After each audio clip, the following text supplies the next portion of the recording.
বৈষম্য বিরোধী হয়ে আমরা আর থাকতে চাই না।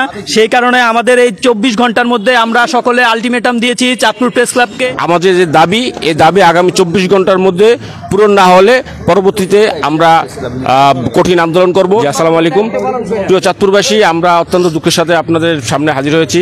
আমাদের অবশ্যই আপনারা আমার পূর্বে আমার সহকর্মী বাংলাদেশ ফটো অর্গানাইজেশন চাঁদপুর জেলা শাখার সম্মানিত সাধারণ সম্পাদক শাওন পাটোয়ারি বিস্তারিত বলেছেন। আমি শুধু খালি এইটুকু বলবো যে আমরা যারা দাঁড়িয়েছি আমাদের সকল সহকর্মী, আমাদের যে দাবি, এই দাবি 24 ঘন্টার মধ্যে পূরণ না হলে পরবর্তীতে আমরা কঠিন আন্দোলন করব এবং এটার জন্য আপনাদের সকলের সহযোগিতা চাই। ধন্যবাদ। আমাদের যারা মাঠ পর্যায়ে সহকর্মী আছেন সকলকে, এই দাবিটি আমাদের দীর্ঘদিনের ছিল। আমি নিজেও, আমাদের সাথে এখানে অনেকেই আছেন যারা দীর্ঘ সময় পর্যন্ত সেই 10, 11, 12 সালেও কিন্তু প্রেস ক্লাবের আমরা সহযোগী সদস্য ছিলাম, কিন্তু আমাদেরকে কোনো প্রকার নোটিশ না দিয়েও আমাদেরকে সেখান থেকে বাদ দেওয়া হয়েছে।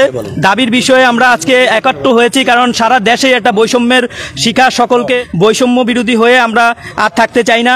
সেই কারণে আমাদের এই 24 ঘন্টার মধ্যে আমরা সকলে আলটিমেটাম দিয়েছি চাঁদপুর প্রেস ক্লাবকে। আমাদের এখানে অলরেডি 50 জন ফর্ম কিনেছে, কিন্তু সেই 50 জন ফর্ম কেনার মধ্যে দেখা গেল 6-7 জন বা 9 জনকে নাকি ওনারা নিয়েছে। তাহলে সেই 9 জনকে আমরা স্থগিত করার কথা বলছি।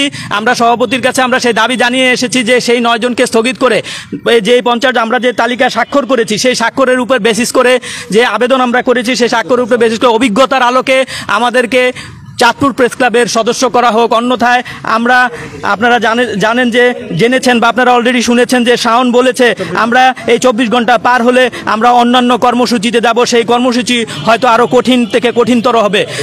সেই গঠনমূলক কর্মসূচিতে আমরা সকলে একাত্মতা আছি।